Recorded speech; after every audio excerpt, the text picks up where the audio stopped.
মধ্যপ্রাচ্য সংকটের কারণে বাংলাদেশেও তেল সংকট দেখা দিয়েছে, যার ফলে তেলের পাম্পগুলোতে বাইকারদের দীর্ঘ লাইন আমরা প্রত্যেক দিন দেখছি। আজকেও কিন্তু আমরা এই মুহূর্তে রয়েছি মিরপুরের স্যাম অ্যাসোসিয়েটস নামের একটি ফিলিং স্টেশনে। দেখতে পাচ্ছেন যে এখন যারা তেল নিতে সামনের দিকে এসেছেন, একেবারেই ফিলিং স্টেশন পর্যন্ত এসেছেন, তারা সকলেই সকাল 6টার মধ্যেই তারা এই তেল পাম্পে লাইন দিয়েছিল, যার ফলে তারা এখন এত দূর পর্যন্ত এগোতে পারছেন। এরপর যারা পরবর্তীতে এসেছেন তাদের কিন্তু একটি দীর্ঘ লাইন আমরা দেখছি, যে এখান থেকে হার্ট ফাউন্ডেশন পার হয়ে গেছে সে লাইনটি।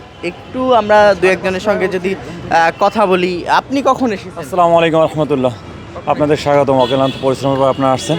আমি ফজরের নামাজ পড়ে চলে আসছি। এবং নিয়মতান্ত্রিকভাবে আমরা তেল নিই, এতে আমাদের খুব ভালো লাগে আমাদের।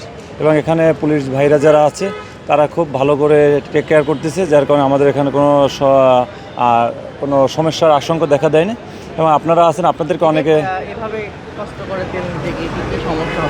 না এরকম করে আমাদের যদি সিরিয়াল মেনটেন করি এবং পুলিশ ভাইয়েরা যারা আছে, সিনিয়র পার্সন এরা আছে, আপনারা আছেন, তার সেক্ষেত্রে এখানে কোনো নিয়মভঙ্গতা হচ্ছে না। আমাদের সিরিয়াল বাই সিরিয়াল তেল পেতে অনেক সুবিধা হচ্ছে।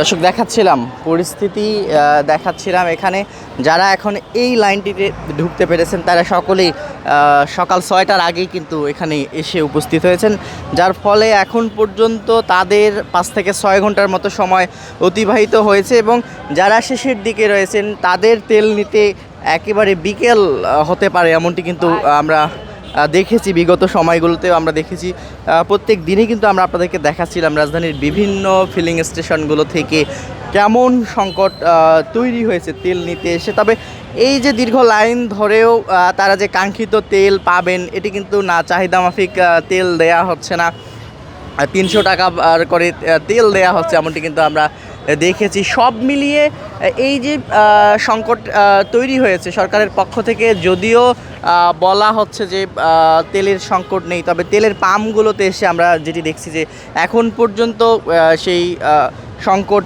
বিশেষ করে সরবরাহ সংকট কিন্তু দেখা দিয়েছে। আপনি কখন এসেছেন? আমি ভোর 5:30টায় এসেছি। 5:30। প্রতিদিন কেমন?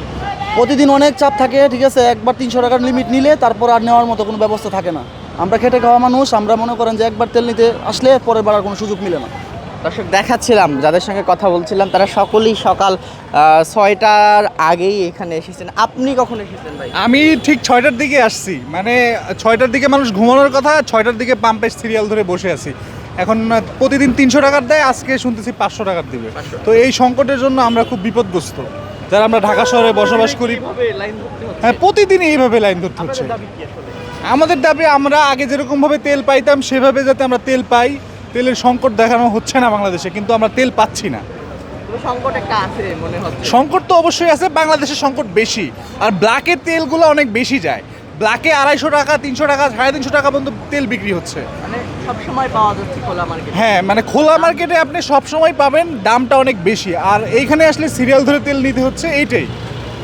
দেখাচ্ছিলাম পরিস্থিতি আপনাদেরকে মিরপুরের যে ফিলিং স্টেশন, সেই ফিলিং স্টেশনটি থেকে আপনাদেরকে দেখাচ্ছিলাম। তো দর্শক, এই ছিল এখন পর্যন্ত মিরপুরের স্যাম অ্যাসোসিয়েটস নামের ফিলিং স্টেশন থেকে সর্বশেষ পরিস্থিতি।